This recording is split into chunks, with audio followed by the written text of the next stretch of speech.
Bueno, desculpad esta pequena interrupción, son as cousas do directo cas novas tecnoloxías. Estaba dicindo que procedía a presentar as persoas que van a intervir nesta palestra virtual, todas elas son diputados ou diputadas no Congreso dos Diputados español e forman parte de organizacións políticas que no seu día asinaron a declaración da Llotza de Mar. A primeira persoa en intervir vai ser Merche Aizpirúa.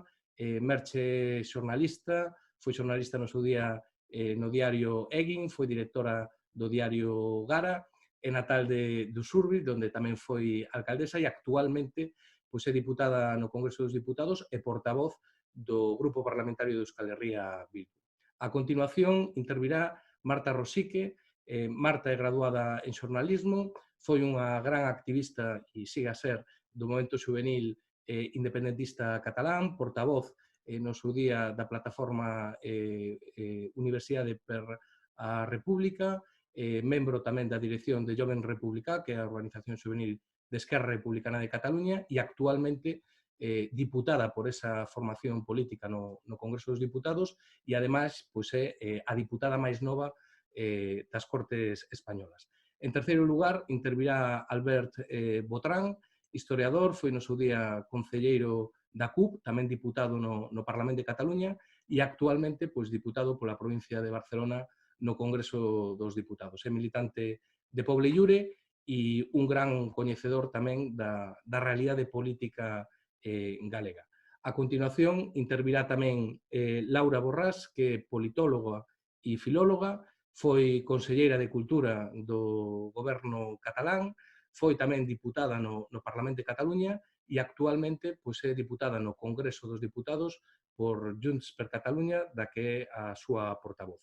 E, por último, pois, intervirá Néstor Rego, que aquí precisa de menos presentación, natal de Viveiro, licenciado en Xeografía e Historia, profesor no Instituto das Fontiñas en Santiago. Aquí en Santiago pois, foi concelleiro durante unha década, tanto no goberno como na oposición, e actualmente é membro da Executiva Nacional do Bloque Nacionalista Galego, é o portavoz do BNG no Congreso dos Diputados e é tamén o secretario xeral da Unión do Pobo Galego, un dos partidos que forma parte do Bloque Nacionalista Galego. A continuación, voulle dar a palabra a todos eles e a todas elas e intervirán nunha primeira quenda de 8 ou 10 minutos explicando un pouco como ven eles a xestión da pandemia do COVID-19 desde as súas propias realidades nacionais e como a viron tamén e como a están ver no conxunto do Estado e, sobre todo, como ven o escenario post-COVID, non? Tanto no eido económico-social como tamén no eido político, especialmente desde unha perspectiva soberanista e de esquerdas. A partir de agora, todas as persoas que nos estades a ver e a seguir podedes formular as vosas preguntas, os vosos comentarios a través do Facebook. Eu, ao final de todo, intentarei ir trasladando esas preguntas, todas, casi seguro será imposible, pero intentarei agrupalas e tamén dar prioridade e paso a diferentes medios de comunicación pois, que están a seguir este evento a través das redes sociais. Así que, sin máis dilación, arratsaldeón eta eskerrik asko, Merche, e todo tuyo. Encendo o micro. Merche. Sí, es verdad, que despiste. Arratsaldeón, boas tardes. Bueno, estamos instalados en la crisis esta del COVID-19, nos ha traído a esta situación que nadie esperábamos, la verdad. Y bueno, ya hemos visto cómo ha respondido el Estado, ¿no? Que es de lo que se trata aquí, de lo que vamos a hablar un poco, de nosotros y nuestra respuesta ante ese Estado y lo que está haciendo el Estado, ¿no? Es muy curioso observar cómo desde el principio, y esto lo están haciendo en todos los sitios, no solamente en el Estado español, la idea fuerza que permanentemente mantienen es ese llamamiento a la unidad de acción, esto hay que solucionarlo entre todos, con lo cual muchas cuestiones que nosotros planteamos y muchas reivindicaciones que se plantean se intentan diluir ahí en ese marco estatal que es el que se quiere imponer también, ¿no? A través de la crisis del COVID. Bueno, de hecho, esa comisión de reconstrucción que han montado para salir de esta crisis es muy curioso porque a nosotros también nos sitúa en esa disyuntiva, en ese debate y en ese espacio extraño en el cual estamos participando de alguna forma en esa reconstrucción de España que nosotros no queremos reconstruir como está. Entonces, bueno, vivimos ahí, en esa ambivalencia y en ese momento tan difícil, me parece a mí, ¿no? En este momento. Y de hecho, incorporar nuestros objetivos, porque nuestros objetivos son la independencia, los de todos los que nos reunimos aquí en este debate, pues no es tarea sencilla, realmente resulta mucho más difícil en este marco porque es el que se quiere imponer, ¿no? Además, está el factor de las políticas progresistas, porque bueno, con todos los errores que se quiera y con todas las carencias y fallos que todos estamos denunciando de una forma o de otra, es verdad que hay una serie de medidas progresistas que se están planteando para el tema de la crisis y eso también nos puede llevar, sin quererlo, a que nos introduzcan en ese marco. Quiero decir, yo los riesgos los veo por ahí, ¿no? Y en nuestro caso, prácticamente igual está sucediendo en el Estado francés porque nosotros somos una nación dividida en 3 territorios. Pero yo creo que veo más riesgos aquí en el Estado español, ¿no? ¿Por qué? Porque las medidas van a ser progresistas, eso le da un cariz, un barniz más progresista a todo lo que se va imponiendo y nuestro papel queda mucho más difícil, ¿no? Claro, yo por recordar un poco la tesis que teníamos cuando nosotros dimos, por ejemplo, con nuestra abstención, el apoyo no explícito a la investidura de Sánchez, bueno, el cálculo que hacíamos nosotros o el análisis que hacíamos nosotros era que si este es el mejor gobierno que puede ofrecernos España para encarar un diálogo y una resolución dialogada con el tema del derecho a la autodeterminación, pues bueno, si se consiguiera, pues muy bien, y si no se consiguiera, de alguna forma hacemos un recorrido y vamos demostrando que esto no es posible, ¿no? Algo que muchos íntimamente desde el plano personal podemos pensar que va a ser así, pero que creemos que debemos hacer ese recorrido y en el plano internacional también es importante que se vea que no hay gobierno que quiera encarar este problema y que lo vaya a resolver, ¿no? Bueno, pues ante esta situación yo creo que no podemos hacer otra cosa más que encarar lo propio, es decir, intentar tejer y estrechar alianzas, tener siempre muy presentes estos riesgos que comentaba y tejer estas alianzas entre las naciones sin Estado que componen este Estado español, ¿no? Hemos visto en este momento clarísimamente, además, ha evidenciado muy claro que las autonomías, este Estado de las autonomías es un Estado de autonomías de quita y pon. Con el estado de alarma ha sido suficiente un simple decreto, un decreto, en una situación excepcional, si se quiere, sí, pero con un decreto se han ventilado todas las competencias y lo han demostrado claramente, ¿no? Esa relación de dependencia y de supeditación que hay. Y bueno, pues este es el marco estatal que hay y ahí nos movemos. Y luego yo hablaría de otro nivel, que es el europeo, con el que también creo que hay que tejer estructuras y acuerdos y alianzas para conseguir una serie de cosas. Es decir, y también, a ver, en el tema estatal tenemos que reconocer también que nuestra capacidad de incidencia en este marco estatal es muy limitada porque está muy ligada también a la legislatura y porque tiene todos esos problemas y en ese sentido acciones como este debate que se está montando aquí yo creo que ayudan a afianzar nuestro marco y creo que son importantes por eso, ¿no? En Europa deberíamos tejer también una red con las naciones sin Estado, teniendo muy en cuenta también que la incidencia es limitada, pero creo que es importante coordinar y articular espacios paralelos con el resto de naciones sin Estado, ¿no? Todos los Estados van a intentar aprovechar este momento, todos, para reforzar su nacionalismo frente a las naciones sin Estado y apuntalar su marco, y por eso creo que es más necesario que nunca, ¿no? Por resumir, no sé cuánto tiempo llevo, la verdad, pero bueno, ¿tengo tiempo todavía? Sí, vale. Bueno, pues de estos 3 niveles, aparte de situar estos 3 niveles y esos riesgos de que nos coma de alguna forma el marco español, creo que tenemos algunas cosas a favor también. Creo que el COVID-19, esta situación, va a acelerar y radicalizar el movimiento progresista que pueda haber en Europa, el movimiento progresista global. Creo que se va a afianzar también y va a coger fuerza una forma o una filosofía de hacer las cosas de forma diferente y en ese sentido todas las relaciones, incluso las políticas que se tejen y entre estados y las políticas de los estados, yo creo que es un buen momento también para remarcar que tienen que ser diferentes, que las respuestas tienen que ser globales y diferentes. Y por eso me parece muy importante desde nuestra perspectiva, desde Euskal Herria, dibujar permanentemente el mapa de Euskal Herria, es decir, nuestro mapa territorial. Creo que es importante dibujarlo en Europa para que no se nos desdibuje todavía más, ¿no? Y decir continuamente que somos un pueblo y que somos una nación. Creo que es algo que no se nos tiene que ir de la cabeza nunca, ¿no? Y bueno, y en Europa, por terminar con el plano europeo, aparte de tejer esas estrategias comunes, yo creo que además lo que tenemos que conseguir a nivel europeo, entre todas estas alianzas, hay países como Escocia, Gales, las Islas Feroe.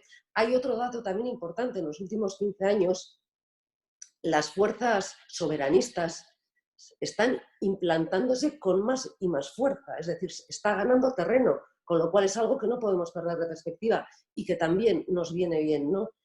Y yo creo que esta alianza de las formaciones de los pueblos sin Estado, lo que debería conseguir de Europa es que haya una legislación que de alguna forma que no haya derechos diferentes a nivel europeo. Es decir, que no haya un estándar doble, por así decir.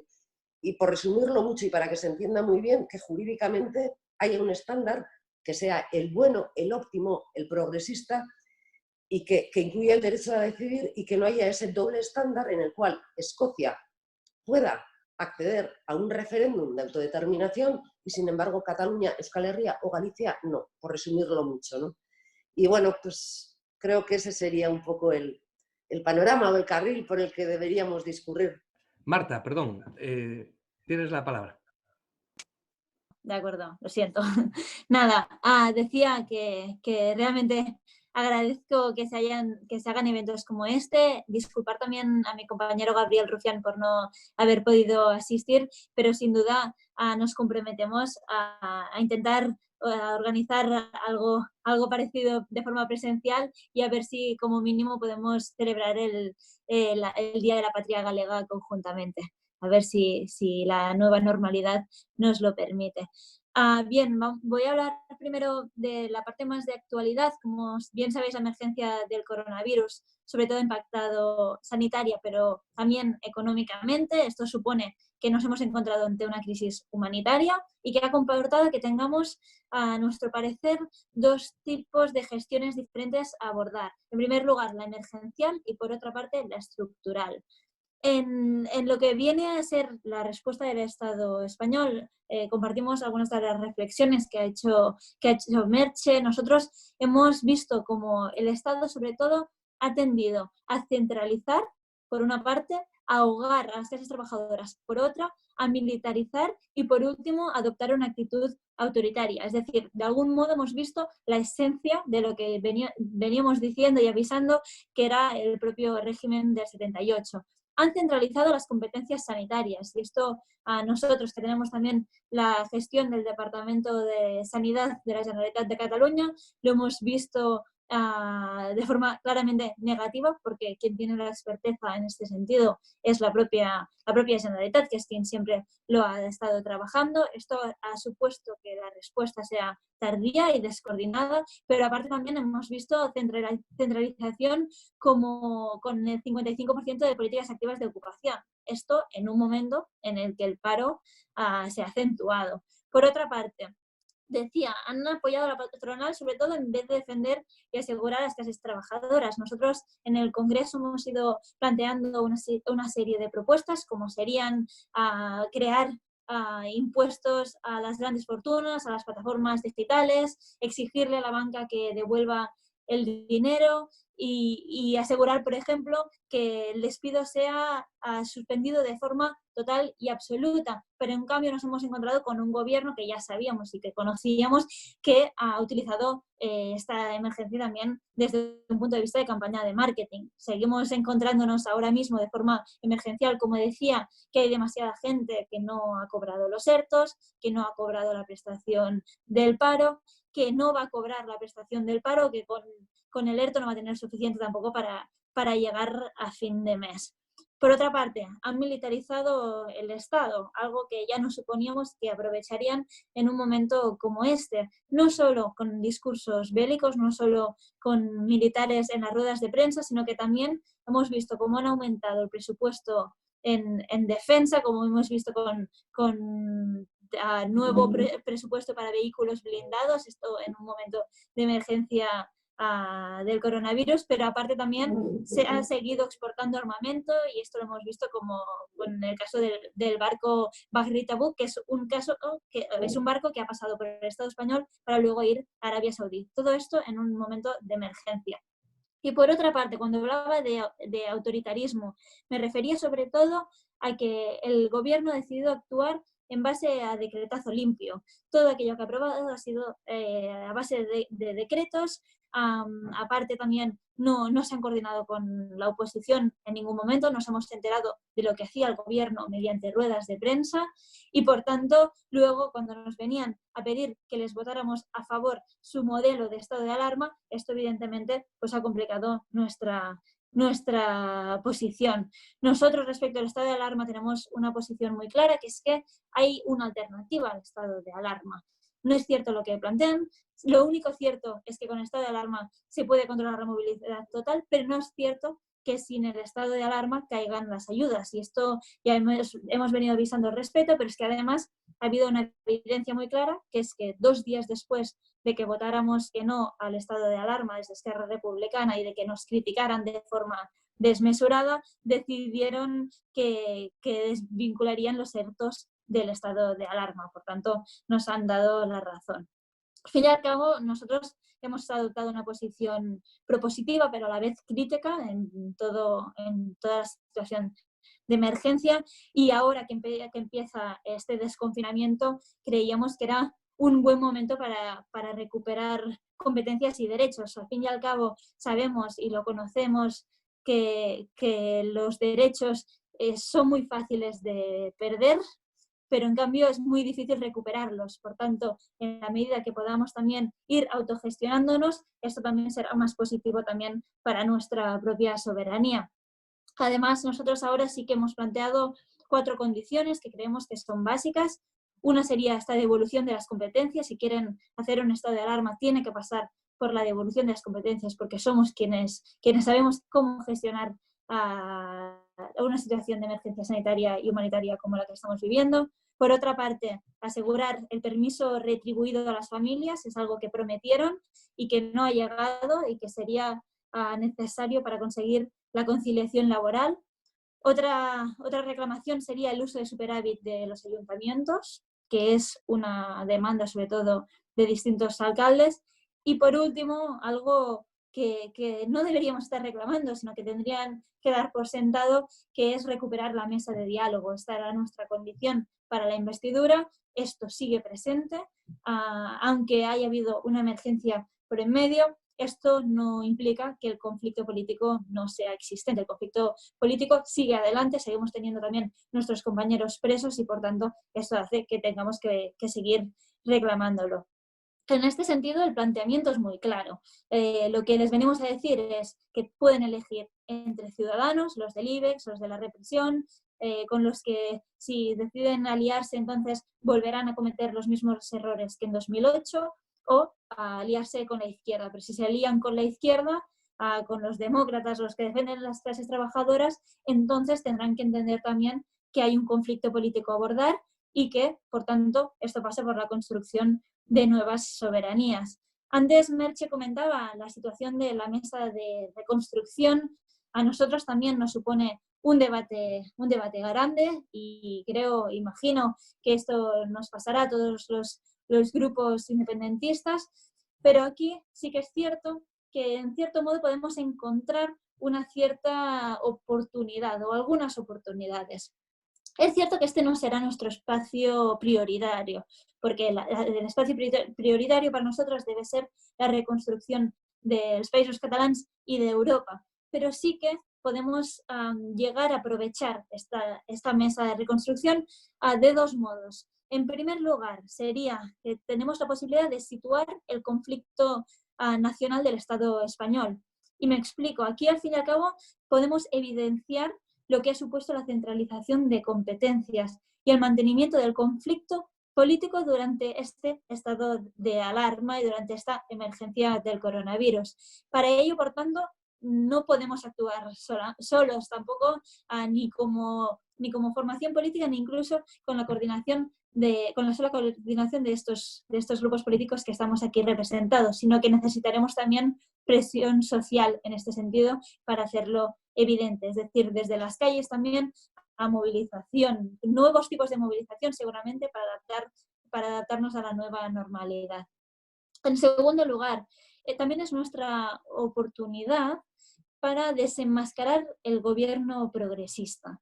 Me explico, aquí cuando empezó la legislatura, desde el Grupo Parlamentario de Esquerra Republicana, nos planteamos cómo hacer evidente que un gobierno que se hacía llamar de izquierdas o incluso, bueno, que se hacía llamar progresista, ¿no? Y se sigue haciendo llamar como tal, realmente no podía avanzar porque está dentro del régimen del 78 y por tanto esto lo imposibilita. Esto nos debería permitir lo que Joan Tardà llamaba ampliar la base y que algunos han criticado, pero que es realmente necesario para poder conseguir también más apoyos al proceso independentista. En ese sentido, ¿qué es lo que podemos hacer? Pues por un lado, sobre todo, plantearnos que aquí nosotros tenemos que plantear iniciativas que sean cambios estructurales. Nosotros tenemos un modelo de país completamente distinto al que tiene el gobierno español y esto se tiene que ver no solo desde el punto de vista nacional, sino también desde el punto de vista social. Podemos plantear una renta básica universal, que por tanto implicaría ingresos para todos para así conseguir una redistribución de la riqueza. Este es un cambio estructural, no un ingreso mínimo vital que ya veremos también cómo nos lo acaban planteando, siendo conscientes también de que aquí habrá que autogestionarnos nosotros estos recursos y por tanto veremos también otra voluntad seguramente por parte del Estado de centralizar más competencias. Luego veremos también que seguramente harán reformas o propuestas de reformas muy mínimas respecto a cuestiones laborales. Aquí nosotros tenemos que plantearnos que hay que derogar la reforma laboral y que hay que crear un nuevo marco de relaciones laborales, que esta será la única solución de que podamos salir de esta crisis humanitaria en la que estamos ahora mismo. Por otra parte, habrá que plantear un nuevo marco de seguridad. Estos días han estado utilizando la ley Mordaza. Es lo que han utilizado durante la emergencia del coronavirus. Nosotros tenemos que plantear su derogación inmediata. Y esto es necesario, es evidente y hace demasiado tiempo también que venimos avisando de ello. Por tanto, necesitamos recalcar cuál es nuestro modelo de país, que no tengan la oportunidad de liarnos, ¿no? De intentar vincularnos con todas las propuestas que hagan. Nos dirán en algunos momentos que si hacemos según qué o que si hacemos según qué propuesta estructural, entonces vamos a hacer crecer a la extrema derecha. Y aquí tenemos que tener muy presente que nosotros lo que estamos haciendo es crear o acercarnos hacia un modelo de país que sea más justo, más igualitario y que si la extrema derecha está ahora mismo en el Congreso es porque le dieron los altavoces en su momento los partidos como el Partido Socialista. Por tanto, aquí que no nos vinculen y ser muy conscientes de que podemos realmente aprovechar, en cierto modo, esta situación para llevárnosla a nuestro favor. Y mientras tanto, siendo conscientes también que al fin y al cabo la mesa de reconstrucción que plantean será mediante una comisión. Cada vez que en el Congreso crean nuevas comisiones, esto nos lleva a pensar que no va a servir para nada. Cuando se crean nuevas comisiones, luego se queda ahí y seguramente no se avance en casi nada. Por tanto, tenemos que plantearnos cómo utilizamos también todo el espacio político que supone estar en Madrid.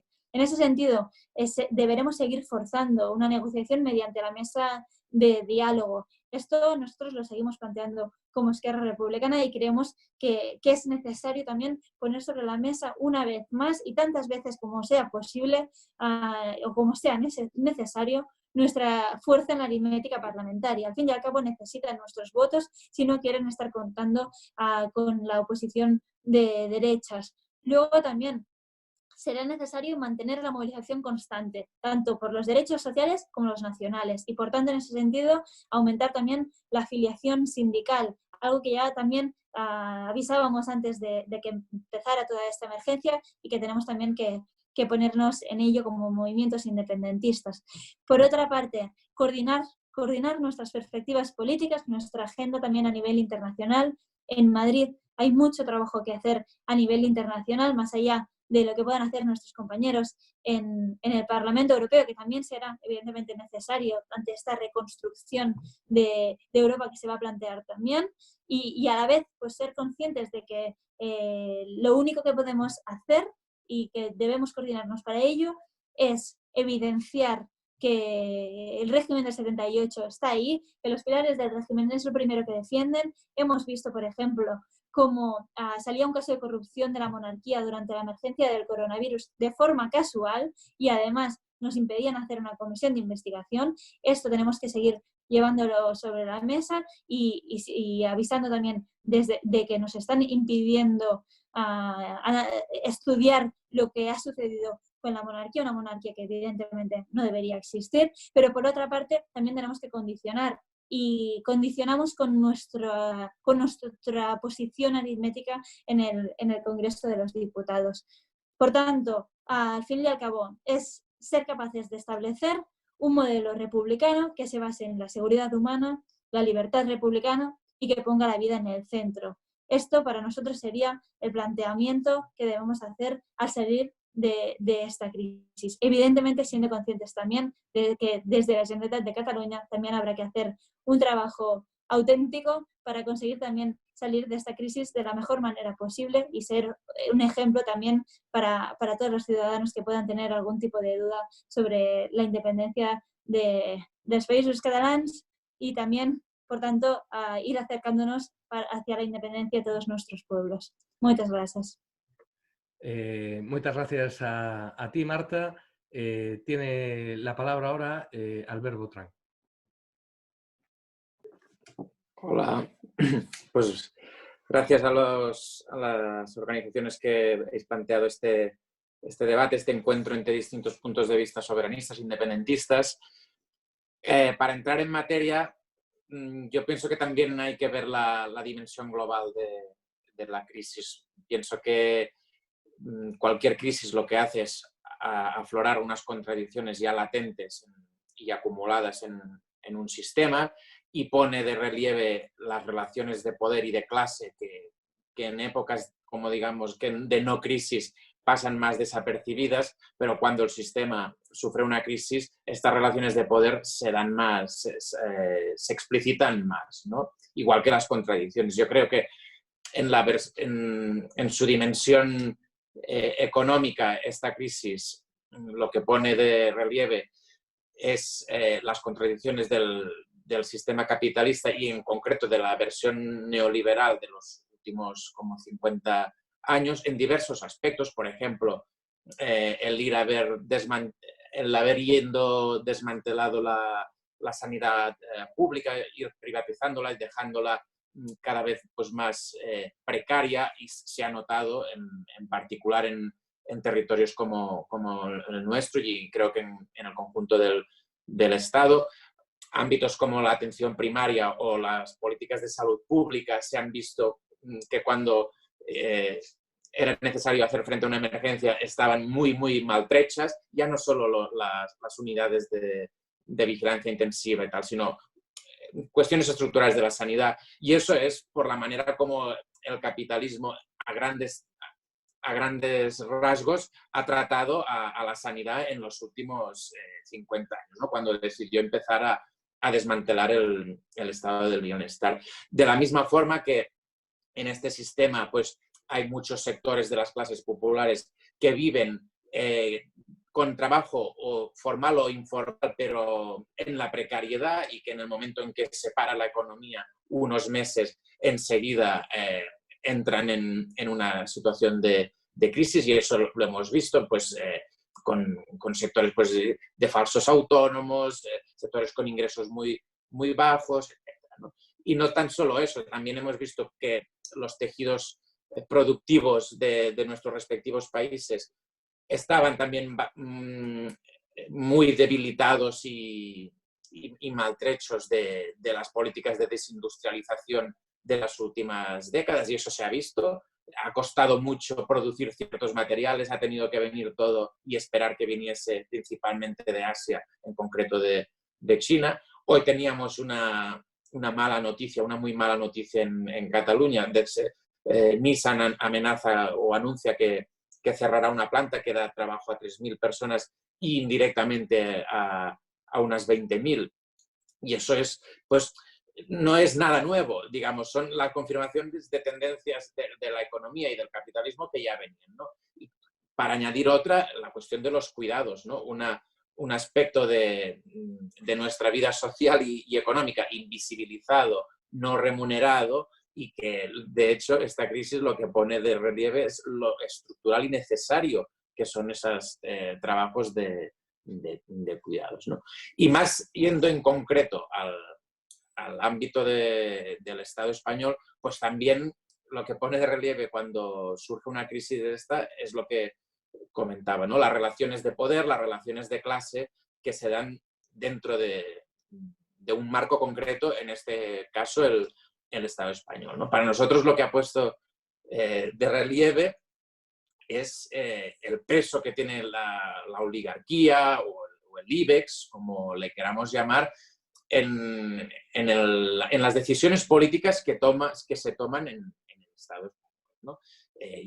Gobierne unos partidos o gobiernen otros, ¿no? Incluso ahora que los que gobiernan se supone que son lo más a la izquierda que puede haber, ¿no? Porque es el primer gobierno de coalición que ha habido y es el PSOE con una formación más a su izquierda, etcétera, ¿no? Pero tanto en lo que tardaron en parar la actividad económica, como en lo poco que duró ese paro, porque podrían haberlo alargado algunos días más, como en el hecho de que ante la necesidad de políticas sociales, etcétera, no se les esté planteando a estas empresas prácticamente no se les está planteando ninguna medida fiscal extraordinaria. Eso demuestra el poder que tienen y que prácticamente, pues, la transición no les tocó. La transición tocó algunas cuestiones políticas, pero la oligarquía, las clases que se habían enriquecido durante el franquismo siguen ahí y están acostumbradas a que si en la transición las tocó los 40 años de después o 50 tampoco las han tocado, están en una posición de hegemonía. Y es una constatación más de la necesidad de una ruptura con este Estado español para poder desarrollar políticas fiscales, sociales, económicas a favor de las clases populares. Lo hemos visto en los ejemplos que he puesto y muchos otros, en las políticas de vivienda, el hecho de que se les compense a las energéticas cuando la gente deje de pagar el recibo por situación de pobreza, etc. Y a los bancos también, si prestan dinero, el aval del Estado detrás, no fuese caso que fuesen a perder un solo euro. Pero también ha puesto de relieve más cuestiones estructurales y de relaciones de poder. Se ha señalado ya por parte de Merche y de Marta, y no me voy a alargar en eso, ¿no? Pero a la que este Estado le ha puesto una situación un poco de crisis, desaparece la ilusión, digamos, del Estado más descentralizado del mundo, con el que a veces se presentan para combatir ideológicamente el independentismo. Nos dicen, pero si más descentralizado ya no puede ser. Bueno, al momento en el que le pones en un poco de apuros, desaparece a golpe de decreto y ves a pedirles tú explicaciones de por qué lo haces. Igualmente, el autoritarismo se ha señalado también. Añadir la cuestión de los abusos policiales. Se dan abusos policiales, no nos parece que sean cuestiones anecdóticas, y lo que sin duda no es anecdótico es el hecho de que se produzcan estos abusos y no merezcan ninguna reprobación, ninguna, digamos, posicionamiento del Ministerio en relación de que eso es intolerable y que va a ser investigado, ni eso. Se da por normal que en España pues te pueda parar un policía por la calle, pegarte un empujón porque le ha molestado que estuvieses fuera del horario que te correspondía, ¿no? Y algunas otras cuestiones, la fragilidad económica del Estado español. Se está viendo que lo único que pueden hacer es endeudamiento y tirar para adelante algunos balones para adelante, pero que es una debilidad que si no llega el dinero europeo no va a poder sostener el golpe de la crisis. Tú me cortas, Rubén, porque no sé si llevo más o menos tiempo. Aún puede ser. Y, ¿digo? No, puede seguir.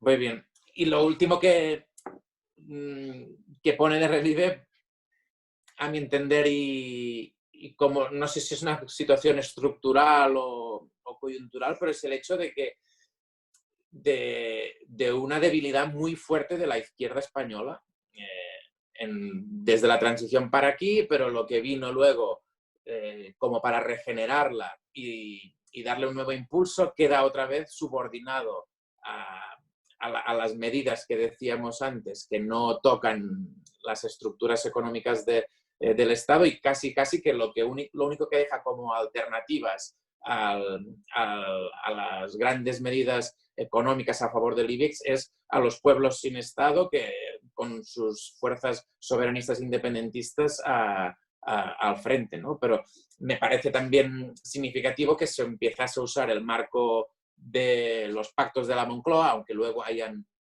digamos, aparcado este nombre, y que contase pues con el entusiasmo de Unidas Podemos, un marco que es perdedor, ¿no? Y contra el cual ellos dijeron que nacían, contra todas las derrotas y las cuestiones pendientes de la transición. Bueno, el pacto, no hay nada más emblemático de las derrotas de la transición que los pactos de la Moncloa.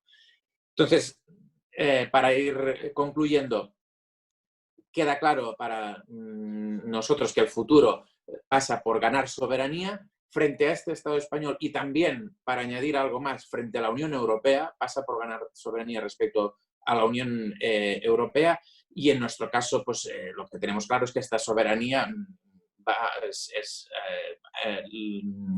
incardinada con la lucha independentista, ¿no? A través de esta lucha por una república catalana se deben ganar más espacios de soberanía, y de esta forma pues poder tener una respuesta ecologista, con justicia social, feminista, que incluya a todas las personas que viven en nuestro país, es decir, antirracista, que no discrimine. Solo a través de una ruptura con estas estructuras podremos dar esta respuesta sustancialmente distinta de la que está dando el gobierno español y los principales agentes económicos y sociales en el Estado español. Moi ben, moitas gracias, Albert. Ten a palabra Laura Borrás. Pues muchísimas gracias a los organizadores. Yo también me voy a añadir al capítulo de los agradecimientos. También, como decía mi compañera Marta, esperemos que pueda ser esto próximamente desvirtualizándonos y estando en un entorno más proclive al debate y al intercambio de ideas, pero bueno, siempre es un placer poder encontrarme con los compañeros. Y yo creo que es muy oportuno que hayáis hecho o planteado este intercambio de ideas a propósito del soberanismo en tiempos de COVID. Yo me pongo literaria. Me has llamado politóloga, que no lo soy profesora de literatura. Pero bueno, lo aclaro solamente en la...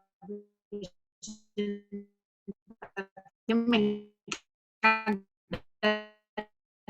pues llego al nivel de profesora de literatura y por eso me voy a poner literaria, y en el soberanismo en los tiempos del COVID pues es verdaderamente un título muy apropiado para lo que tenemos que tener en nuestro horizonte más inmediato, y que a veces esta pandemia que lo ha impregnado todo pues parece que lo ha dejado un poco de lado. Yo creo que la reclamación soberanista, en nuestro caso la reclamación independentista, no solo no caduca, no solo fundamenta todas y cada una de nuestras acciones políticas, sino que además en tiempos de pandemia como los que estamos viviendo se ve más necesaria que nunca y se revela como más importante nunca. Virus del COVID-19 son países o bien pequeños, como podrían ser nuestras naciones, bien pienso, por ejemplo, de países que a veces son liderados por mujeres. En este caso también añadimos Nueva Zelanda, las Islas Feroe, etcétera, Dinamarca, o son estados o países verdaderamente descentralizados, como podría ser el caso de Alemania. Por lo tanto, son a la hora de mirar de qué sirve el soberanismo en teoría, pues si vemos quiénes han gestionado mejor esa crisis, vemos que la receta tiene mucho que ver con el tipo de capacidad de ejercer las competencias que te da el hecho de ser Nosotros tuvimos un foco, es conocido por todo el mundo, el caso de Igualada, la Conca d'Òdena, y en ejercicio de las competencias que tenía la Generalitat de Cataluña se procedió al confinamiento perimetral de la Conca d'Òdena y por lo tanto a todo lo que conllevaba esa acción para incidir en el tratamiento de la enfermedad en base a un territorio. Por tanto, nosotros lo que primero hicimos fue justamente hacer uso de nuestras competencias y reclamar las que no teníamos, reclamar que quien era competente en el cierre de puertos y aeropuertos, que por ejemplo es una de las medidas que también tienen en su haber los países que antes he citado, pues en ese contexto el Estado español, que era quien podía responsabilizarse de ese cierre de puertos y aeropuertos, no solamente no lo hizo, sino que despedíamos un confinamiento total, el confinamiento no llegaba, decretaron un estado de alarma que es alarmante. Es que ante una situación de crisis sanitaria, el Estado español reacciona quitando competencias, recentralizando y poniendo a militares al frente, designando como autoridades competentes a la ministra de Defensa, al ministro de Interior. Es decir, que lo que hace es una gestión autoritaria, una gestión en la que le roba las competencias y a quienes las está utilizando y en cambio no utiliza las competencias que se le pide que ejerzan.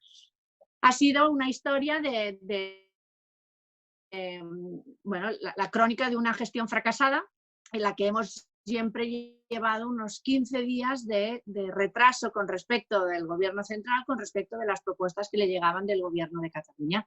Y en ese sentido, pues desde la salida de niños, la salida de deportistas, las franjas horarias, o bueno, este eslogan, ¿no?, que todavía tenemos, este virus lo paramos unidos, cuando las principales medidas que hemos decretado eran de distanciamiento social y como si la unidad fuera una especie de paraguas que todo lo solucionara, una especie de varita mágica y que el virus no entendía de territorios, pero bueno, luego es un virus muy instruido y muy capaz que en muy poco tiempo pues ya ha aprendido toda la geografía española y ahora ya se puede descentralizar atendiendo a los territorios. Es decir, que la gestión que ha demostrado el Estado español ante la epidemia que estamos viviendo, pues ha respondido con el vuelva usted mañana, por un lado, ¿no? Nosotros llevamos pidiendo cosas, bueno, vuelva usted mañana, ya no nos lo va a decir, y bueno, y cada X tiempo ha tenido que ir rectificando, y luego con el ordeno y mando, y quiero que se haga pronto, que han sido pues las maneras que ha tenido de reaccionar el Estado español, reaccionando tarde, literalmente tarde. Pensemos en los BOEs que se han publicado a escasos minutos de su entrada en vigor o a escasas horas de su entrada en vigor. Por lo tanto, cuando digo tarde, es tarde, literalmente tarde, y mal porque se ha hecho sin contar con quien debe de aplicarlo y con quien conoce el territorio. Recuerdo estar peleando al teléfono con ministerios porque en el caso del confinamiento de la Conca d'Òdena, cuando ya se aplicó el estado de alarma, no solucionaban qué ocurría con los trabajadores que estaban fuera de la zona, pero que no podían ir a trabajar porque la zona estaba en ese grado de confinamiento. Es decir, que sin escuchar es muy difícil poder dar solución a problemáticas que vienen precisamente del conocimiento específico y de la realidad del territorio. En ese sentido, por lo tanto, desde el minuto cero hemos visto que se ha pulverizado el estado de las autonomías. Creen tan poco en su estado de las autonomías que cuando ocurre algo mínimamente extraordinario, lo que hacen es suspenderlas. Yo creo que esto es una pulsión propia del Estado español, que igual habrá tenido el récord de gestionar la crisis del COVID-19 del mismo modo que en el año 18 gestionaron la gripe española. Y eso pues es todo lo contrario de lo que se plantea, en este caso desde el independentismo catalán, que es el querer tener un Estado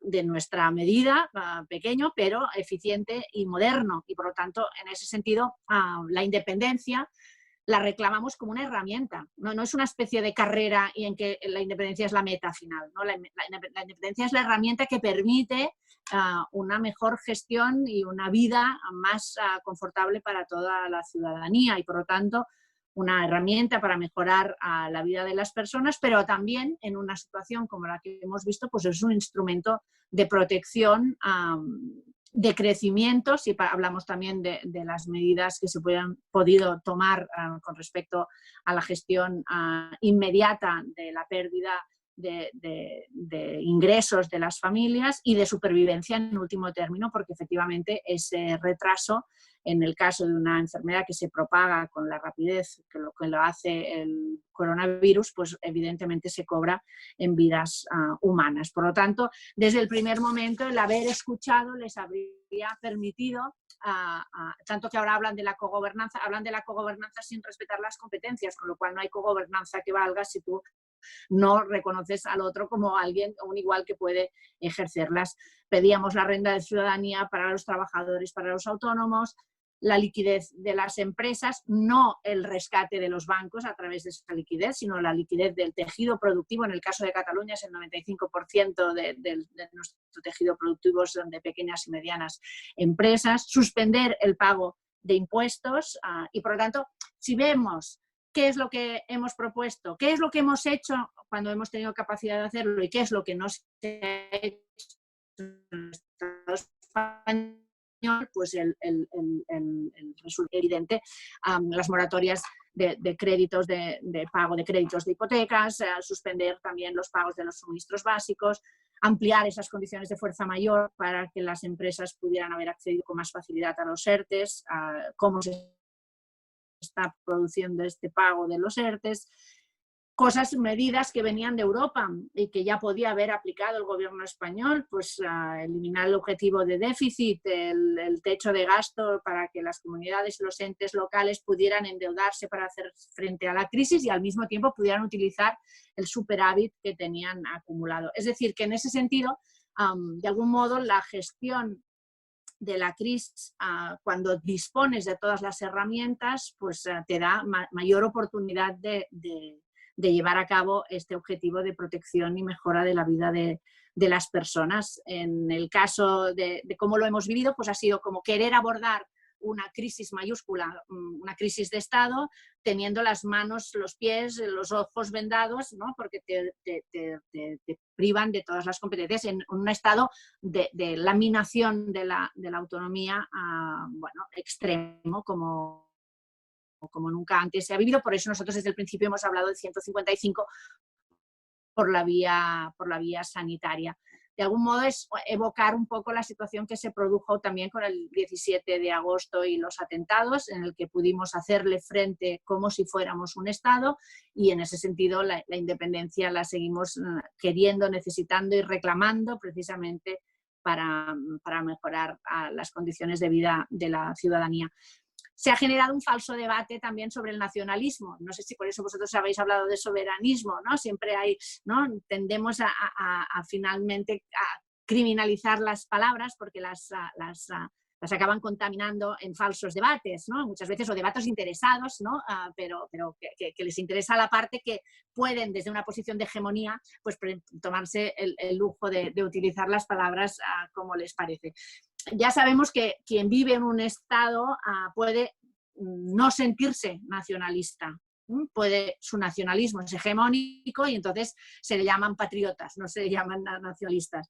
En cambio, en el caso de nuestras naciones, pues es evidente que se penaliza esta denominación de nacionalismo cuando en realidad Yo siempre utilizo a Joan Fuster.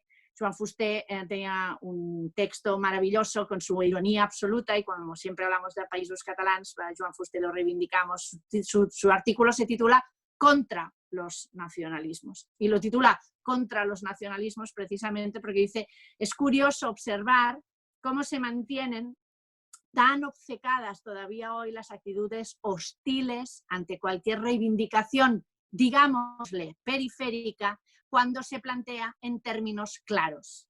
Y como hemos empezado hablando de periferias y lo que reivindicamos es, yo creo, muy, muy claro, acudo a Joan Fuster precisamente porque dice que los nacionalistas, que lo pueden ser plenamente, no es inocente su nacionalismo. Y dice que se sacan de la manga la acusación nacionalista en función de la voluntad emancipatoria, que es esa la que tenemos, la voluntad emancipatoria. Y entonces dice, y cito, por una extraña ofuscación, bueno, más que cito, traduzco, es evidente, por una extraña ofuscación mental y moral, se olvidan no solo de su situación nacional, sino también del nacionalismo epiléptico, fastuosamente agresivo que profesan. Lo llevan en la sangre, heredado a través del hogar y de la escuela, convertido en retórica automática, alimentado por los telediarios y por las exigencias del mercado del escalafón. Y dice, por un instante, me imagino, llego a suponer que todo funcionaría mejor si renunciaran a ser nacionalistas y no nos obligaran a ser nacionalistas al resto. Pero es una ilusión pasajera.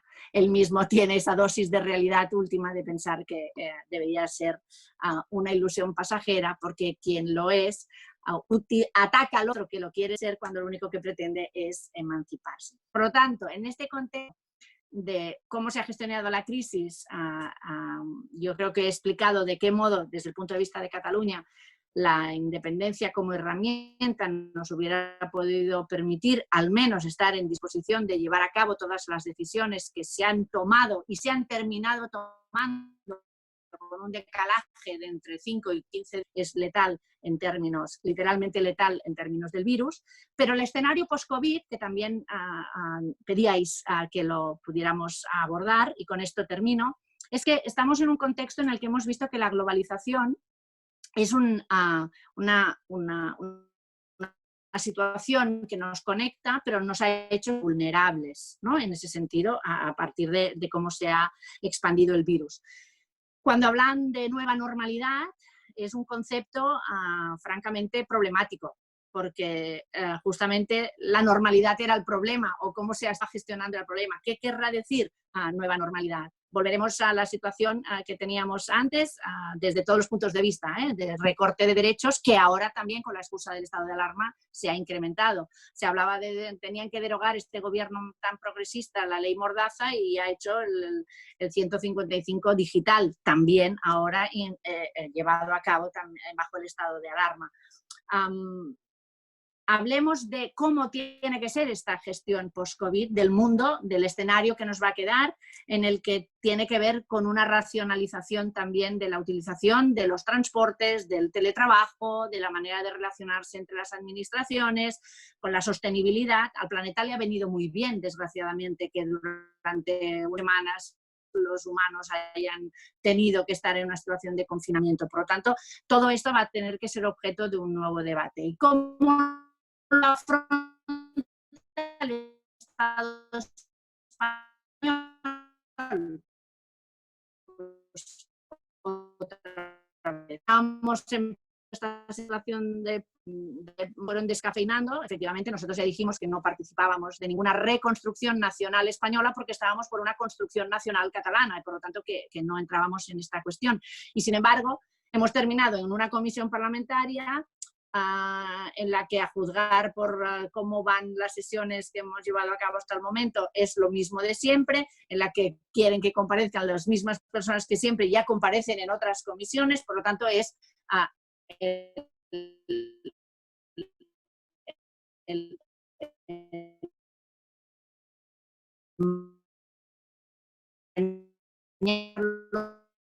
todo, hacer, ¿no?, que dialogue, tendremos que pensar de qué manera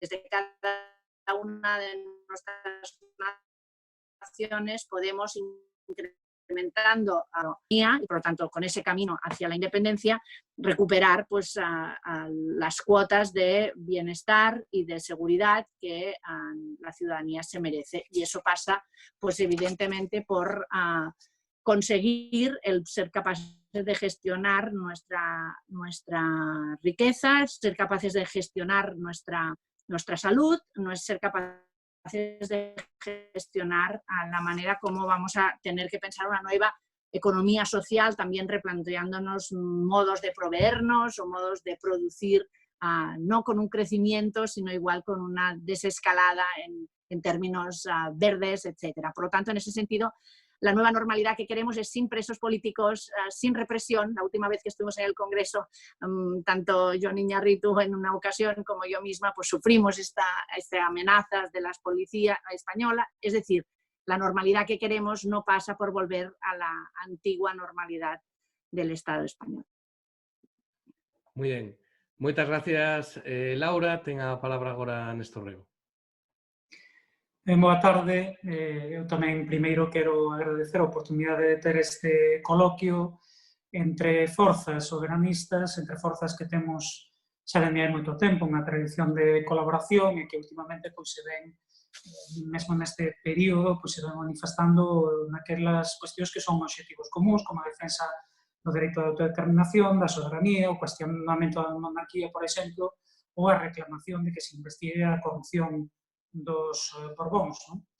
E creo que é bon que colaboremos en todo o que sexa posible, mas tamén sempre o facemos desa consciencia de que somos forzas que representamos nacións que teñen realidades socioeconómicas diferentes e tamén percepcións e comportamentos políticos distintos, e que é fundamental para podermos ser eficaces que cada unha destas forzas partamos da análise da nosa propia realidade e actuemos tamén en función desa análise. Polo menos iso foi o que sempre pretendeu facer, o que sempre fixo o BNG tamén nesta crise.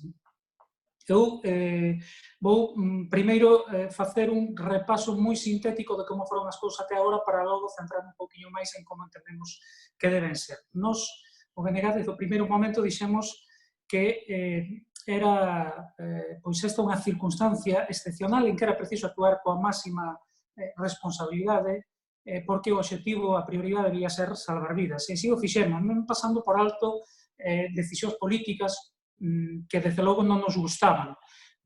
Se cadra non é o máis acertado decir pasando por alto, mesmo mantendo esa posición de colaboración a pesar de decisións políticas que non nos gustaban.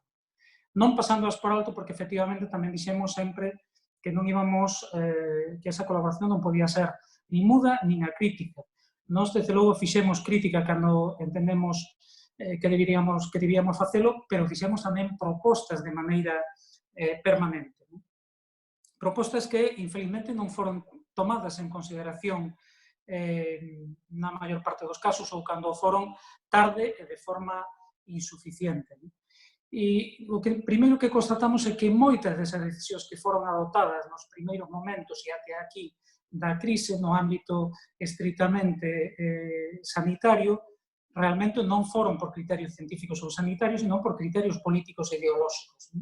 Decisións como, por exemplo, non fechar Madrid e permitir con iso que o virus pois expandise polo conxunto do Estado español, agravando unha situación que xa de por sí era complicada. Ou decisións como non paralizar a actividade económica non esencial durante un certo tempo e que despois, cando se fixo, pois se fixo por apenas 15 días, antepoñendo os intereses dos empresarios á saúde dos traballadores e das traballadoras e do conxunto da poboación. Ou decisións como centralizar da que xa se falou. É evidente que é unha decisión de carácter político e nós tivemos claro do primeiro momento que tiña ademais un significado, que era, está ben que existan as autonomías para xestionar o cotián, mas que ainda hai unha situación excepcional, as autonomías son prescindibles e quen realmente pode resolver as cousas é e España. Esa era a mensaxe. Que acontece? Que mesmo desde esa perspectiva creo que non lle saiu de todo ben, a pesar de que aplicaron moitísima propaganda para convencernos de que era así. Por exemplo, evidenciouse a ineficacia da Administración do Estado á hora de resolver problemas prácticos, e moi particularmente do Ministerio de Sanidade, porque calquera que coñecese previamente a situación se daba conta de que era unha barbaridade que se centralizase o mando no ámbito do control da pandemia nun ministerio que non ten experiencia na xestión de ningún sistema sanitario. Se cada xente non sabe que o Ministerio de Sanidade xestiona 2 hospitais en todo o Estado español, non? Que son un en Ceuta e outro en Melilla. E iso quedou en evidencia, por exemplo, pois, co caos, coa falta de previsión á hora de comprar, de estocar ou de fabricar material, coa burocracia e coa lentitude á hora de distribuílo, con decisións desacertadas que despois tiveron que corrixir. É dicir, desde o punto de vista práctico, foi un erro a centralización.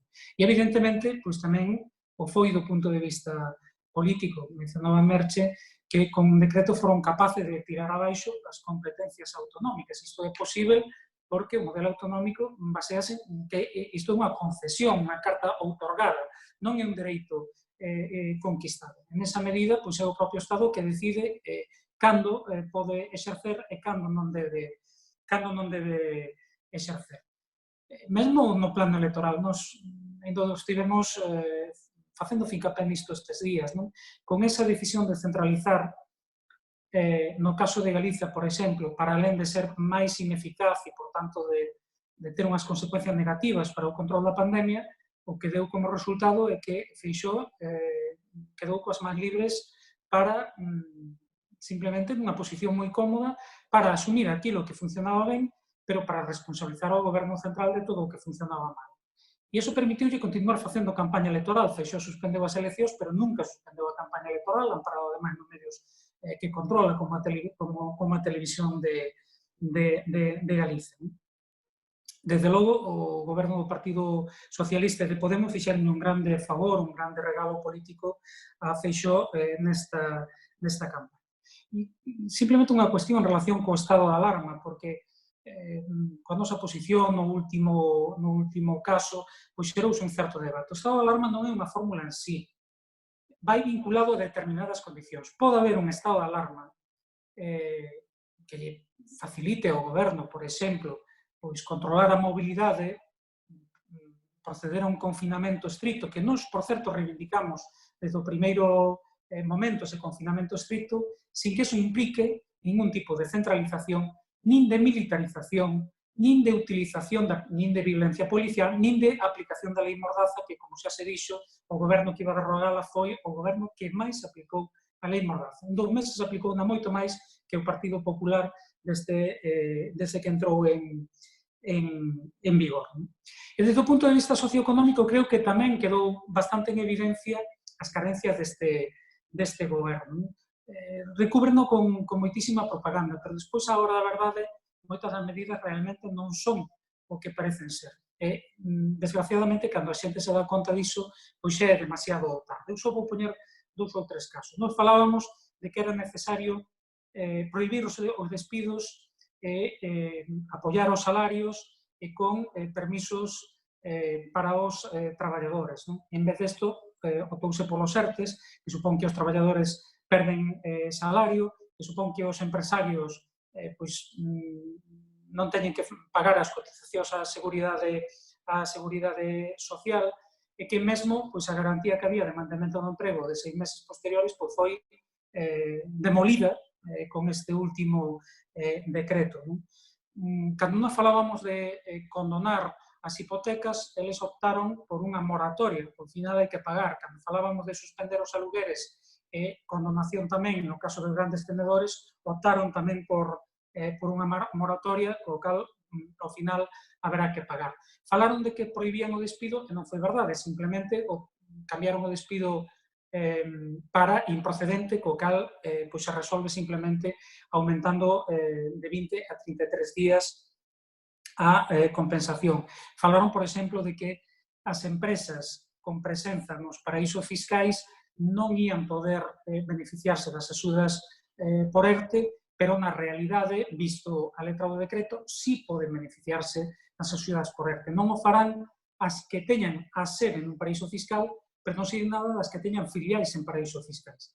E reparemos que das do IBEX 35 só 4 non teñen filiais en paraísos fiscais. Só o Banco de Santander ten máis de 200 filiais en paraísos fiscais, pero non ten a súa sede principal, co cal poderá beneficiarse desas axudas. A diferenza, por exemplo, do que fixo França, que isto deixou de maneira moi clara.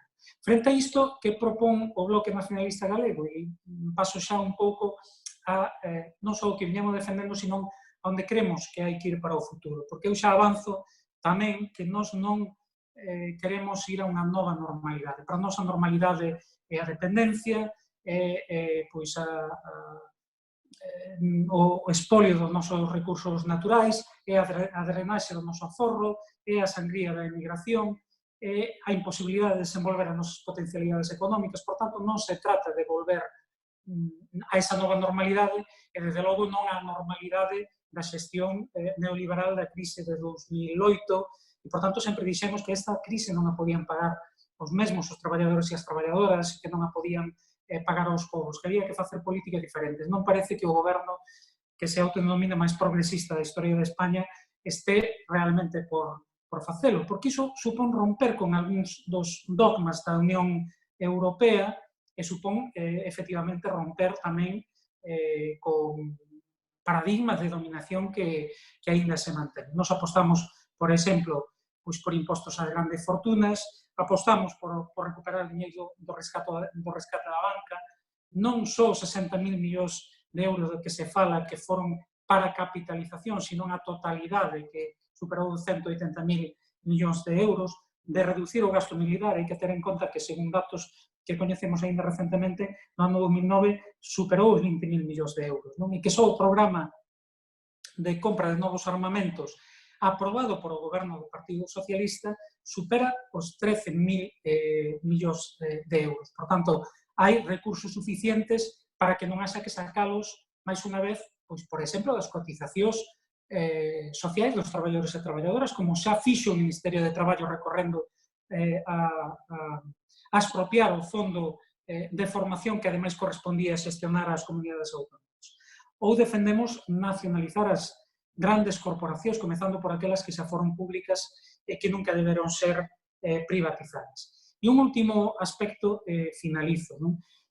Claro, todas estas políticas podense aplicar no marco do Estado español.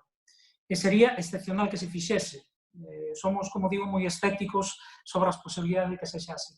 Pero, con todo, tamén temos claro que se non se rompe o marco de dependencia do noso país, esas políticas non van ter o efecto que realmente precisamos. Por tanto, aí é onde vemos a necesidade de cuestionar ese marco. A necesidade de que Galicia teña capacidade real de decidir sobre os seus asuntos de forma soberana para poder tamén producir un desenvolvemento sobre as propias potencialidades, para acabar co espolio ao que antes facía referencia. Precisamos, por tanto, soberanía. A nova normalidade non pode ser o mesmo, ten que haber unha nova realidade soberana no noso país que permite, efectivamente, que construamos unha sociedade diferente, unha sociedade libre, unha sociedade máis xusta, máis igualitaria, unha sociedade mellor, unha Galiza nova, como sempre defendeu o Bloque Nacionalista Galego. En esa liña continuaremos traballando.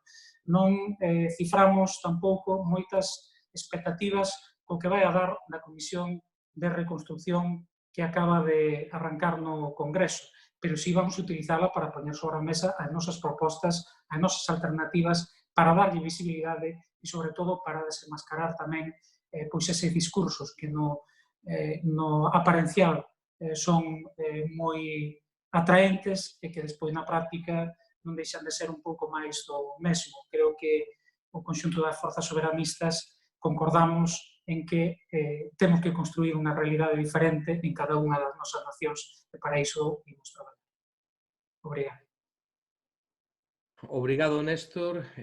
Obrigado a todos e a todas pola vosa exposición inicial. Imos dar paso a quenda das preguntas, se vos parece ben, para ordenalo un pouco. Eu vos plantexar por bloques de preguntas, 3, 4, 5 preguntas, e imola respostando de xeito moi sintético, por favor, pola mesma orde que fixemos as intervencións. Bueno, en primeiro lugar, por parte de varios medios de comunicación, o primeiro deles, Naiz, fai unha pregunta a respecto de cal é a posición de cada un dos grupos políticos presentes neste acto a respecto da renda básica. Cal é a posición dos grupos a respecto da renda básica. En segundo lugar, por parte de Nós Diario, queren saber cal é a posición dos grupos a respecto de si existe o temor de que ante eventuais rebrotes, non, do COVID-19 se poida cronificar os problemas de recentralización, non? Que si se producen sucesivos procesos de rebrotes, si tedes medo a que todo o que estamos vivindo en procesos de recentralización pois se poida alongar no tempo, non? Hai outra pregunta moi concreta que ten que ver con algo que aconteceu hoxe, que valoración facedes a respecto de que hoxe na Comisión de Reconstrucción houvese un acordo entre o Goberno e o Partido Popular e Vox a respecto das comparecencias nesa comisión.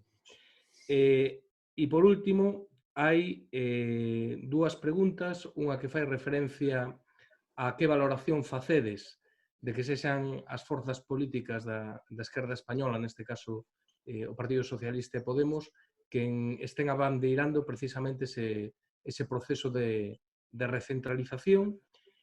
E outra sobre cal é a vosa posición, como estades vendo a posición da Unión Europea ante todo iso e se a posición da Unión Europea debería facer replantexar no ámbito das organizacións da esquerda soberanista, pois incluso manter a pertenza dentro dese marco da Unión Europea. E por último, está dirixida a Merche e a Néstor, que valoración facedes da máis que probável convocatoria de eleccións en Galiza e na Comunidade Autónoma Vasca no mes de xullo. Así que xa sei que son moitas, pero vamos a intentar, pois brevemente, ir contestándoas pola mesma hora. Así que, en primeiro lugar, ten a palabra a Merche. Sí, no he entendido muy bien. Se supone que debo responder a todas estas preguntas seguido. Sí. Bien, bueno, pues son bastantes, o sea que voy a intentar ser muy breve y muy concisa, supongo que todo el mundo lo agradecerá. Bien, el tema de la renta básica. Vamos a ver, yo aquí veo un poco de trampa, porque lo que hay en renta básica, lo que se está planteando como renta mínima o renta salario mínimo, salario vital, se le llama de diferentes formas, viene a ser algo que tenemos nosotros y nosotras en la Comunidad Vasca y también en Navarra, que allí se llama de otra forma, pero es lo mismo. Y es, a ver, para esas familias que necesitan, es para unidades familiares, no es para personas, hay una diferencia sustancial ahí. Y bueno, y ese tema es para gente que lo necesita ya, que lo necesitaba antes del COVID, ¿no? Lo que creo que debería hacerse es, obviamente, que el resto del Estado también en las comunidades se debería implantar algo similar, porque es necesario, era necesario antes del COVID. Y ahora, con el COVID, lo que se necesita es más que esto. Es decir, hay que tomar medidas especiales para el COVID también, y también en las autonomías que ya lo tenían. Claro, aquí hay una pequeña trampa que ya veremos cómo se dilucida al final, porque ahí también con los fondos de los que se va a disponer o que se va a repartir, también el Estado está jugando y está jugando trampeando en este sentido, ¿no? Pero yo creo que hay una diferencia sustancial y es eso, es las medidas que se necesitan y que se necesitaban antes y que tienen que ser para siempre, mientras la situación de estas familias lo necesite, y luego esta situación de excepcionalidad que provoca el COVID a muchísima gente, fuesen anteriormente receptores de esa ayuda o no, y a las que también hay que ayudar y complementar. Bueno, hasta ahí para ser breve. Rebrotes, si se puede cronificar el problema, pues sí, yo veo muchísimo. Vamos a ver, los datos de ayer determinan que la seroprevalencia es mínima, es un 5%. Con eso lo que tenemos que hacer es temer que haya nuevos rebrotes. Es así.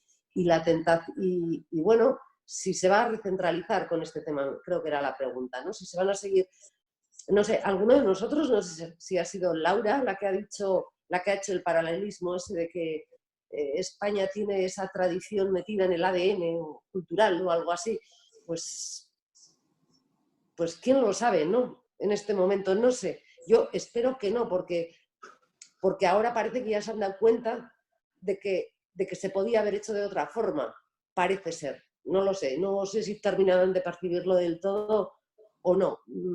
Pues siempre te da sorpresas, ¿no? Las comparecencias.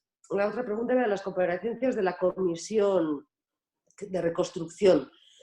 Bueno, a ver, no había otra. Es decir, los que habéis seguido estas comisiones y los prolegómenos de constitución de esta comisión y cómo se están haciendo las cosas, es que no hay otra opción si querían que saliera el tema. Había 300 y pico peticiones de comparecencia. Realmente, para que vayan los ministros a hablar, no sé yo, si hacía falta comparecencias, a los ministros les vemos continuamente. Entonces hay una serie de situaciones absurdas. Bueno, pues ha salido lo que ha salido. No le daría más vueltas realmente, porque es que creo que tampoco quiero decir, tampoco tengo muchas expectativas y tampoco tengo mucho pensamiento positivo en que vaya a salir mucho más de ahí. Es lo que hay. O sea, lo resumiría así, ¿no? La posición de la Unión Europea respecto al COVID y cómo ha reaccionado, pues también tarde y mal, porque la Unión Europea apenas ha reaccionado y no ha tomado medidas y no ha ocupado el papel que debía ocupar y no ha sido referencia de lo que tenía que ser. Entonces, tarde y mal, diría yo. Y naturalmente, entre diversos los países europeos hay unos que han jugado de una forma, hay otros de otra. Yo también, no sé si Laura lo ha dicho, igual me repito, pero porque no le he oído en un momento si iba la voz, pero hay un tema curioso que me gustaría añadir, aunque bueno, puede haber gente que piense que es exagerado, pero hay unos países gobernados por mujeres, no creo que sea casualidad, que han respondido de manera diferente. No digo ni mejor ni peor, posiblemente mejor, porque han hecho de la comunicación y de las formas de hacer política una forma diferente de hacer. Y eso es importante. Cuando las cosas se hacen de mejor forma, salen mejor. Y luego la convocatoria de elecciones, creo que tocaba. Bueno, lo que está pasando en la comunidad autónoma vasca, en Araba, Bizkaia y Gipuzkoa, es una muestra evidente de cómo los intereses de partido y los cálculos políticos particulares se imponen sobre cualquier situación, incluso sobre una pandemia y sobre un estado de alarma. Esa preferencia, ese primar, ese interés, a mí me parece que no está bien, que no es correcto y que no es presentable. Y con esto creo que termina. Espero haber respondido bien a todo el mundo y no me he olvidado de nada, creo. Gracias. Sí, perfectamente. ¿Sigo? ¿Entiendo? Sí. Perfecto. A ver, la verdad es que Merche ha respondido algunas cuestiones en las que realmente estamos de acuerdo. Tema renta básica, nosotros aquí apostamos por la renta básica universal. Hemos estado pidiendo que la financie directamente el Banco Central Europeo, no parece ser lo que vayamos a tener. Tendremos, al parecer, un ingreso mínimo vital. Tendremos que ver también, en nuestro caso, cómo queda esto, teniendo en cuenta que en Cataluña hay la renta mínima garantizada y por lo tanto ver realmente de qué modo quieren coordinarlo. Hasta que no tengamos el proyecto también será un poco difícil poder enmendarlo en este sentido. Sobre los rebrotes y la posible centralización, comparto lo que decía Merche, es previsible, conociéndoles. Aún así, sí que algo que venimos diciendo desde Esquerra desde hace tiempo es que al fin y al cabo el PSOE no hace, se le obliga a hacer. Esto quiere decir que aquí tendremos que incidir. Nosotros por esto hemos planteado 4 cuestiones necesarias para que podamos abstenernos ni siquiera al estado de alarma. Tendrán que tenernos en cuenta si no prefieren hacer o llegar a ciertos acuerdos con la derecha de Ciudadanos. Siguiendo con el tema del acuerdo, la verdad es que no lo puedo seguir yo, así que mejor no no opinar al respecto, no he podido seguirlo de esta cuestión. Sobre el tema de la recentralización del PSOE y Podemos, viene a ser un poco lo mismo que comentaba antes.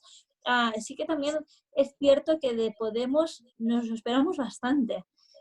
Podemos acostumbra a llevar propuestas al Congreso de los Diputados que se saltan todas las competencias autonómicas. Es su forma de actuar, siempre lo han hecho, no es nada nuevo. Entonces, aparte de que no sabemos muy bien dónde están, porque parece que esta gestión pues la está gobernando el PSOE, que ya es lo que les interesaba cuando crearon 20 ministerios. La verdad es que nos lo esperamos tanto del PSOE, que ya históricamente lo ha hecho, como de Podemos, que al fin y al cabo pues tampoco ha sido nunca su gran preocupación.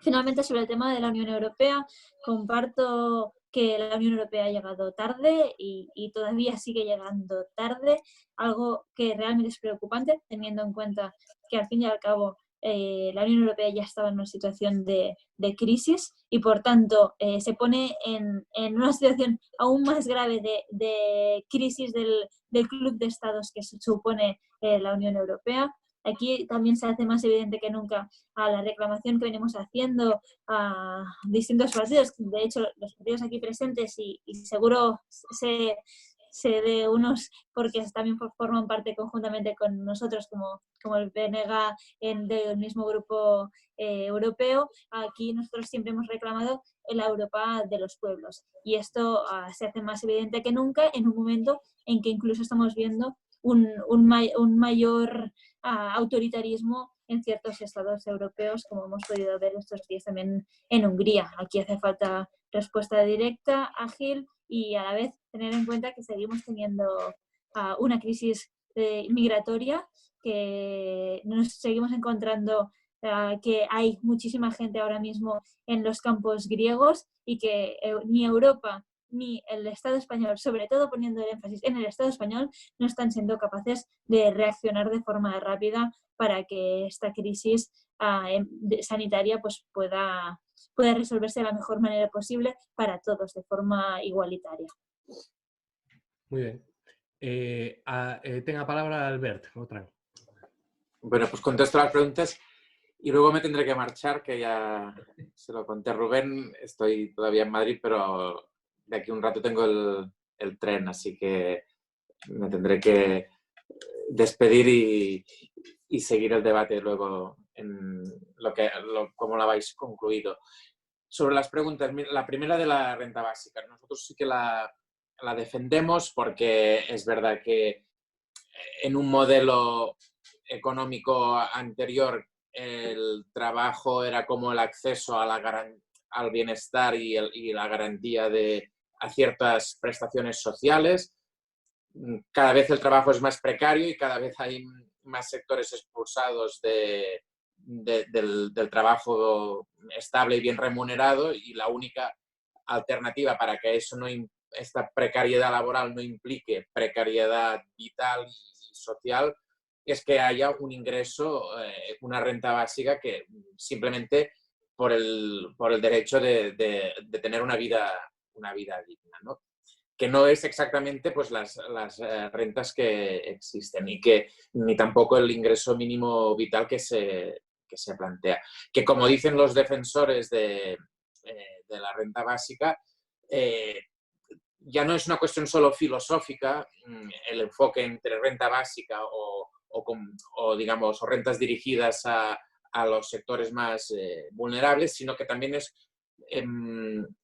conlleva cuestiones, digamos, de efectividad, ¿no?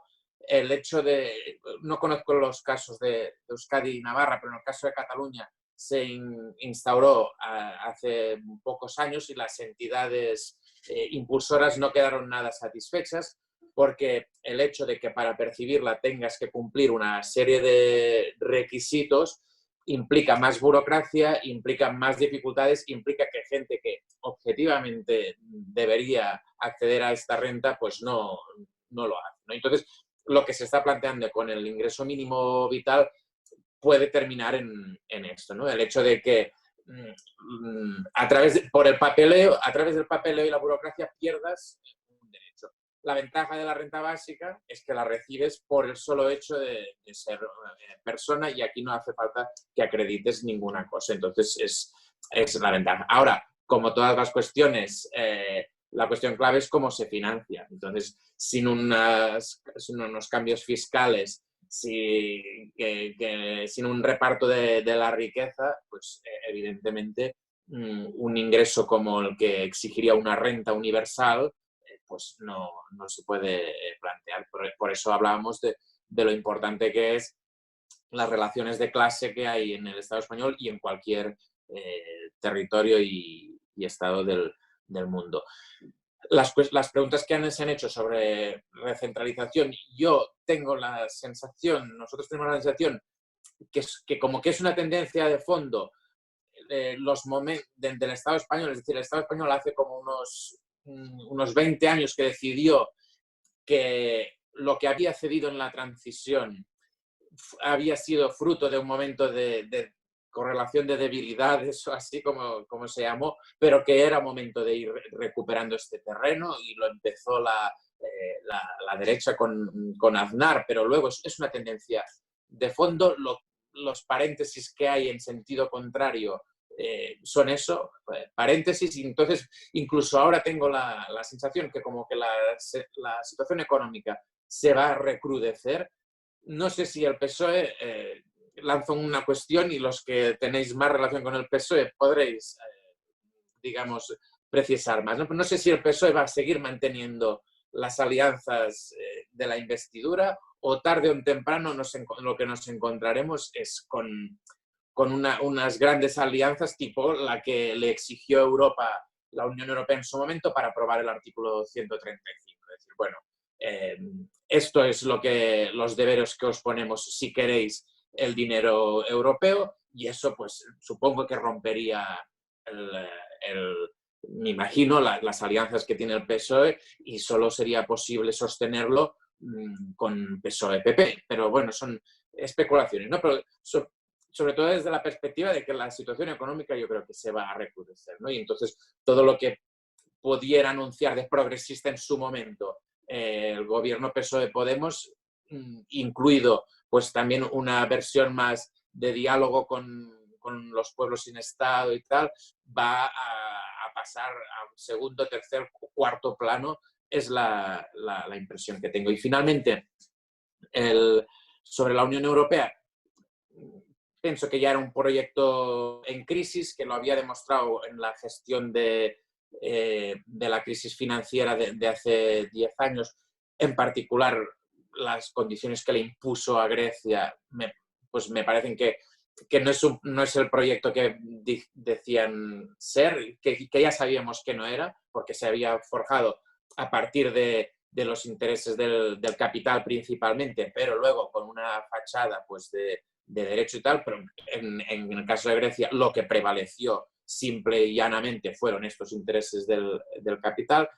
Luego con el Brexit se agudiza la crisis de la Unión Europea y ahora me parece pues que es más de lo mismo, prevalecer estos intereses del capital antes que repartir riqueza, y entonces es un proyecto que demuestra esta falta de solidaridad, que es con lo que en su día la retórica que acompañó su fundación o la adhesión de nuevos estados. Nosotros somos contrarios a la Unión Europea, lo defendemos, pero sabemos que no es una cuestión sencilla de afrontar, ¿no?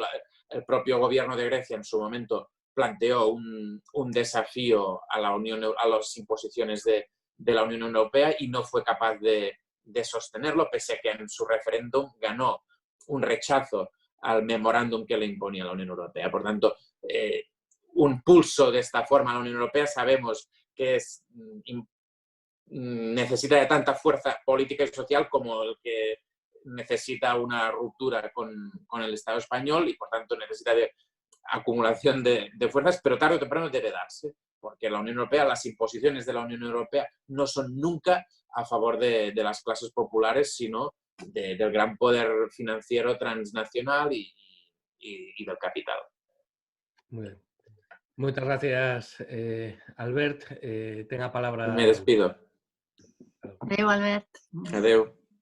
Yo voy a tratar de ser breve y de igual incidir en aspectos que no se hayan comentado tanto antes porque lo han hecho con mucha extensión y muchas de las cuestiones las compartimos. Sobre la renta, pues el presidente de la Generalitat se lo trasladó en la primera reunión de presidentes a Pedro Sánchez, por lo tanto, más de 2 meses después estamos todavía con este tema, pero ya lo propuso el presidente Torra, por lo tanto es evidente que sí, se necesita esta renta para dar salida. El Estado, cuando tiene que demostrarse como Estado, es justamente en el momento de dar seguridad jurídica, de seguridad económica a las personas cuando lo necesitan en esta situación de vulnerabilidad extrema. Sobre el rebrote y la centralización, bueno, es que es un...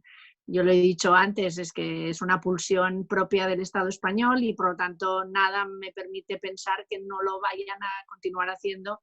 Le hemos estado diciendo por activa y por pasiva a Pedro Sánchez, otro estado de alarma es posible, otro estado de alarma es posible. Primero nosotros estuvimos votando la abstención, no porque no pensábamos que hubiera que decretar un determinado estado de alarma en el momento inicial de la pandemia, sino porque debería de haber sido más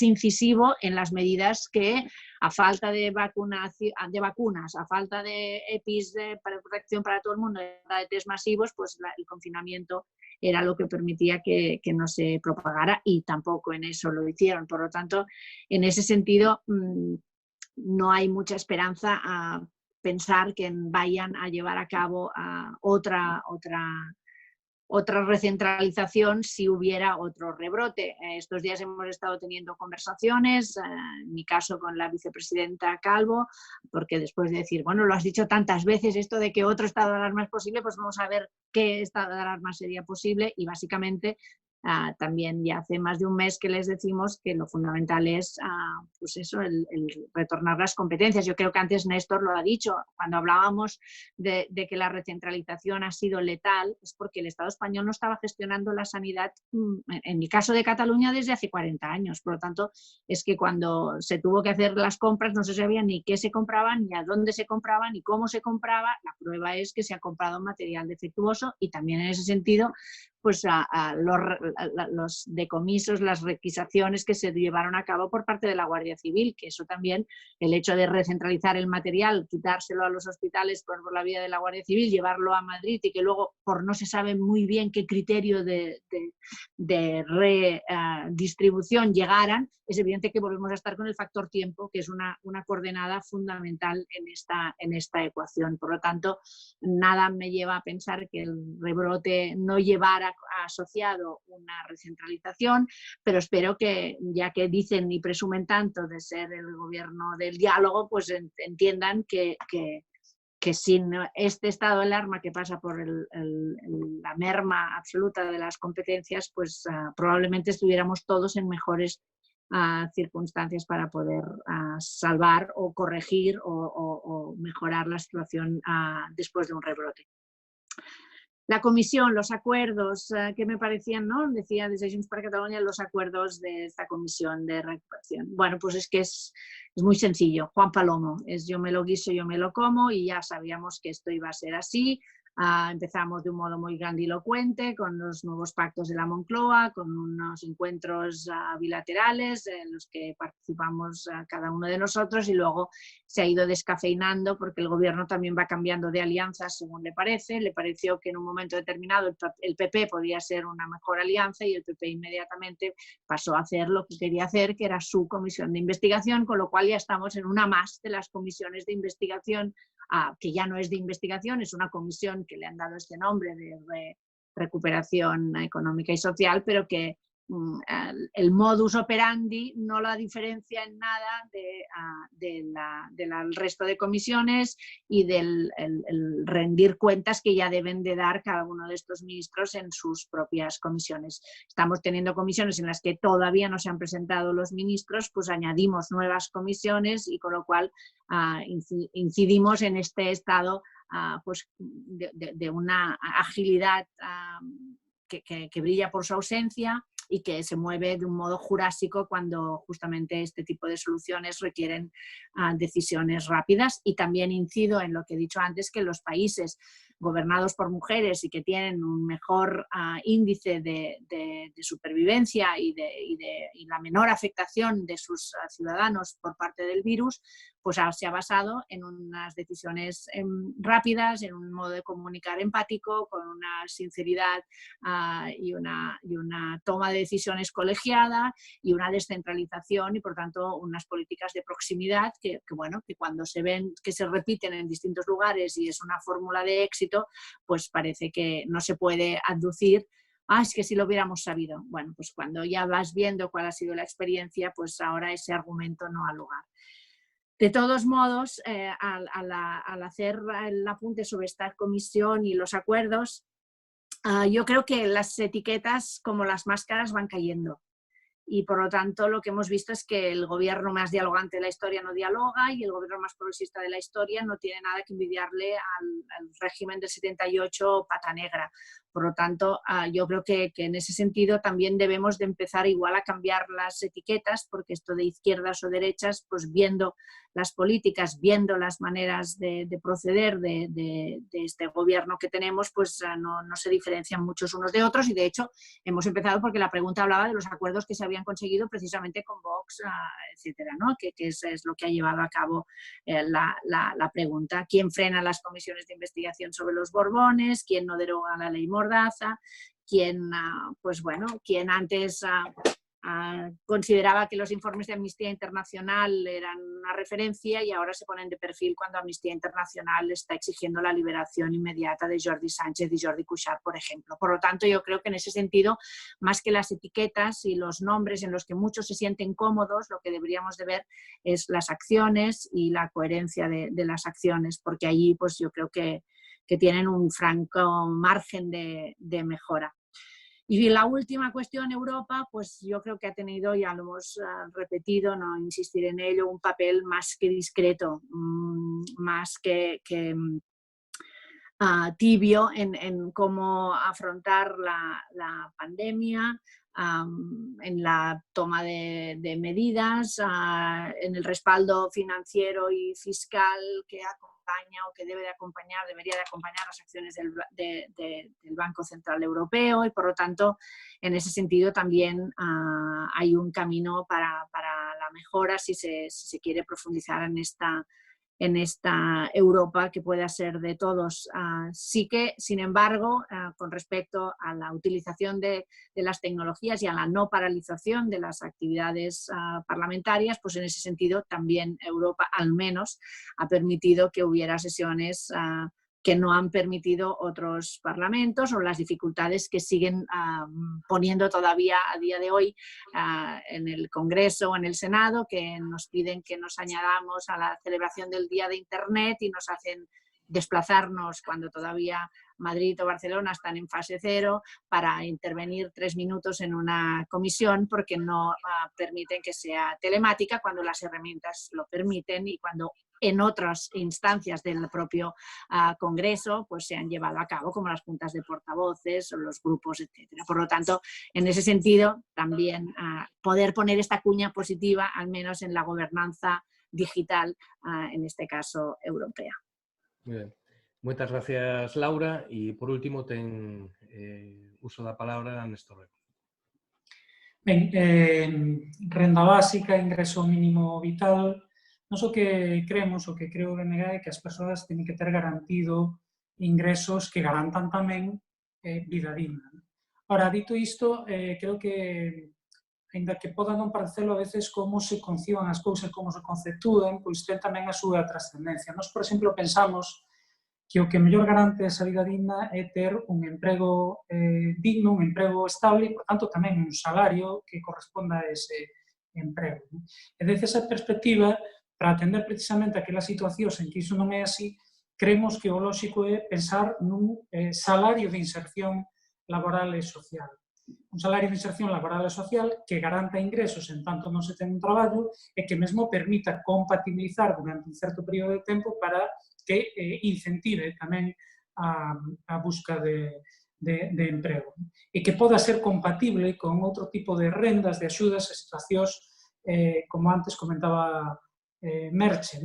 Hoxe se existen realmente algunhas rendas, non son universais, e son moi precarias. No caso de Galiza, máis precarias que ninguna outra, creo que unha máis baixa do Estado español, está moi longe, por exemplo, da que hai en Euskadi, da que hai en Navarra, a risca, e non cubre realmente as necesidades. Pero por esa vía de garantir ingresos que leven a unha vida digna, desde logo, pois o Bloque Nacionalista Galego ten claro.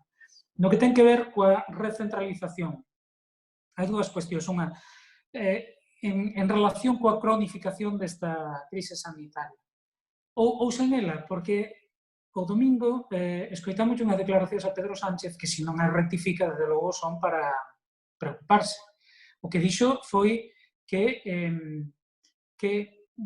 chegara para quedar a cogobernanza entre o goberno central e as comunidades autónomas tras a pandemia. É dicir, desde que pasase a pandemia. Pero claro, cando fala de cogobernanza entre as comunidades autónomas e o goberno central, o que está falando é de que o goberno central quere compartir as competencias das comunidades autónomas. Non vai significar en ningún caso que as comunidades autónomas poidan compartir as competencias exclusivas que ten a Administración Central do Estado. Por tanto, estamos falando de recentralización. E hai unha intención xa enunciada. Efectivamente, eu concordo co que decía, por exemplo, Albert, que isto é o impulso das forzas españolas de dereita ou de esquerda. De feito, foi a primeira decisión importante que tomou este goberno foi a descentralizar.